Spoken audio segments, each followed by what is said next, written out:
Да си приготвим макарони на фурна с доматен сос и сирена. Започваме с зеленчуците за соса, като почистваме и нарязваме на едри парчета 1-2 глави лук, 2-3 скелитки чесън, 2 домата и 1 чушка.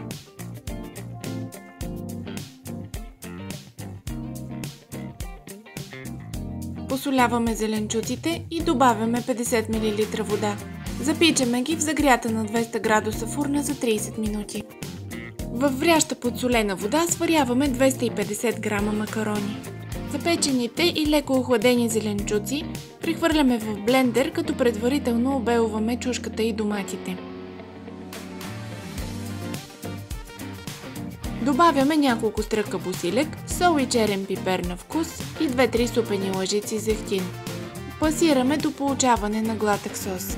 Сварените и отцедени макарони се прехвърлят в тава. Добавя се соса и моцарела, чедър и бяло сирене по около 50 грама предварително настъргани.